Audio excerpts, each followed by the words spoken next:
Bonjour à tous, aujourd'hui c'est vraiment une vidéo pour préciser ce qu'est une relation toxique. Il y a de plus en plus de gens aujourd'hui malheureusement qui vivent ce type de relation. Donc cette vidéo est vraiment pour toutes les personnes qui ont un doute, qui ne savent pas exactement ou qui ont déjà pris conscience mais qui ont envie d'avoir des infos supplémentaires. Et pour toutes les personnes qui côtoient des gens en grande souffrance, en grande difficulté, afin de pouvoir vous-même les aider et les accompagner dans leur prise de conscience. Une relation toxique, c'est tout simplement une relation avec une personne toxique. Le mot toxique vient du latin qui veut dire poison, donc c'est quelque chose quand même d'extrêmement fort. Et c'est là où on comprend vraiment l'emprise du poison qui se dilue petit à petit et qui peut amener à des situations extrêmement graves, même de violence et même menant jusqu'à la mort. Ça peut être vraiment extrêmement grave. Une relation toxique, on peut l'avoir dans sa vie personnelle, aussi bien amicale qu'amoureuse, professionnelle. Ça peut être aussi un parent qui, depuis votre enfance, entretient cette relation toxique. Donc l'important, c'est de pouvoir se dire que quelle que soit la sphère dans laquelle se joue cette relation toxique, on peut prendre soit de la distance par rapport à la relation émotionnelle, soit tout simplement prendre de la distance, j'ai envie de dire géographique. On n'est pas obligé de supporter un parent toxique, on n'est pas obligé de continuer une relation avec un conjoint toxique, et encore moins avec un patron ou un collègue qui vous mène la vie dure. On peut quitter son emploi, bref, on peut vraiment, vraiment arrêter toutes les relations, soit en prenant ce recul nécessaire, soit en quittant la personne et en évitant de la voir. Une personne toxique, vous pouvez vous en rendre compte quand vous êtes dans ce type de relation parce que vous allez souvent vous trouver fatigué, épuisé. Vous allez être mal à l'aise quand la personne est à côté de vous. Et vous allez vous rendre compte que du coup, vous n'êtes pas authentique. Vous commencez à jouer un rôle. Vous savez ce que vous pouvez dire ou ne pas dire, faire ou ne pas faire. Bref, vous n'êtes absolument pas naturel. Ce sont des gens qui vont souvent vous descendre, qui vont vous dévaloriser, qui vont, vous faire du mal, que ce soit psychiquement ou physiquement. Une relation toxique, c'est donc une relation à fuir. Pour pouvoir la fuir, il faut déjà en prendre conscience. Il faut déjà se rendre compte des enjeux, se dire voilà, je ne suis pas heureux ou heureuse, je ne suis pas épanouie, je suis même en train de me vider de mon énergie, ou je suis en train de rentrer en dépression ou en grosse déprime. Qu'est-ce qui expliquerait? Est-ce qu'une relation autour de moi pourrait expliquer ce qui m'arrive? Ce n'est pas toujours le cas, mais ça peut vraiment être le cas également. L'idée, c'est que tout le monde n'est pas victime de ce type de relation.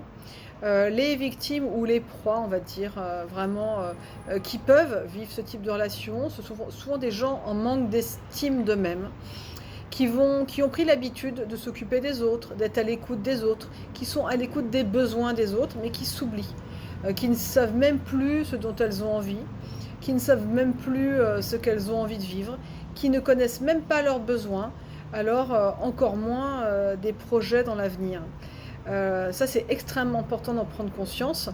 Quand on est dans ce type de relation, souvent c'est des gens qui sont extrêmement sensibles, voire hypersensibles, très émotifs. Des gens qui sont, comme je le disais, en manque de confiance, en manque d'estime d'eux-mêmes. Et du coup, pour pouvoir sortir de ce type de relation, il faut déjà en prendre conscience.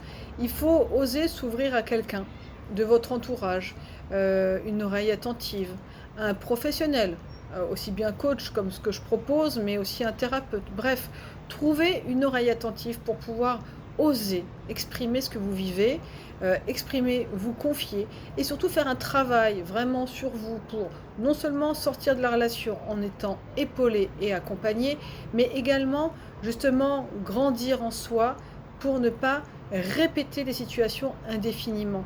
Si vous n'avez jamais l'estime de vous qui remonte, vous serez toujours à même de rencontrer ce type de personnes. Et il y a également un élément qui est extrêmement important, c'est que les victimes de ce type de personnes sont souvent des personnes qui vont avoir une dépendance affective. Donc moi j'appelle ça toujours comme un puzzle, où on va trouver une pièce qui va venir compléter son propre puzzle. Le problème, c'est que si cette pièce vient à partir, on va se sentir incomplet. On va avoir un manque. Et là, c'est terrible. Donc il faut apprendre aussi à se compléter soi-même en étant complet quand on rentre dans une nouvelle relation. Et comme on est déjà complet, la personne vient juste être vraiment une relation importante, un grand plus. Mais elle ne viendra pas combler un manque. Et ça change absolument tout dans la relation. Donc si vous êtes dans ce type de relation, je ne peux que vous dire d'ouvrir les yeux, regardez ce qui est en train de se dérouler et surtout vous méritez comme toute personne une vie heureuse, une vie sereine. Vous méritez une vie vraiment avec une personne qui va également vous respecter. Ayez vraiment ce recul nécessaire pour voir ce qui est en train de se jouer et essayez de prendre ce recul également pour savoir ce que vous avez envie de vivre. Est-ce que vous êtes en train de vivre actuellement une relation qui vous comble ou une relation qui est en train de vous dévaloriser, de vous tirer vers le bas? Voilà, c'est déjà le premier constat à faire. Ensuite, si vous avez cette possibilité vraiment d'ouvrir votre cœur, de pouvoir vous exprimer, de pouvoir faire confiance à quelqu'un qui a une oreille attentive, franchement faites-le parce que souvent les victimes de relations toxiques sont des personnes qui vont s'isoler. Alors parce que la personne en face va faire en sorte que vous puissiez vous brouiller avec vos parents, avec vos amis, même avec vos enfants, bref. Donc évidemment, tout seul dans ce type de relation, c'est beaucoup plus difficile. Donc il faut vraiment s'ouvrir aux autres, oser avoir cet effet miroir et vous rendre compte que votre relation n'est pas du tout forcément une relation que tous les couples ou que tous les employés vivent. Cette prise de conscience, c'est vraiment la base et j'ai envie de dire le point de démarrage. Hein. Et puis ensuite, osez vous faire accompagner, osez voir des gens à qui en parler. Et puis travailler sur vos déprogrammations de croyances qui vont vous aider à passer à autre chose, à prendre conscience de vos besoins et, comme je le dis très souvent, à vous faire passer en première position. C'est vrai que souvent on va dire oui, je vais devenir égoïste. C'est absolument l'inverse. Ne pas s'occuper de soi est un acte totalement égoïste. Donc vraiment, je ne peux que vous dire, écoutez-vous, écoutez votre corps, regardez comment il vit, regardez si vous êtes en pleine forme, si votre énergie est là, ou si c'est le contraire qui est en train de se dérouler dans votre vie.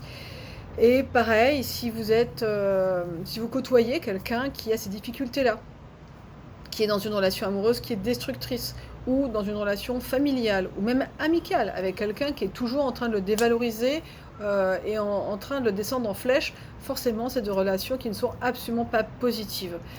Tout le monde a le droit à une vie beaucoup plus sereine, nous pouvons faire vraiment nos choix, mais pour ça il faut faire des déprogrammations et prendre vraiment conscience des enjeux et de ce qui fait que nous avons été attirés dans ce type de relation. Voilà.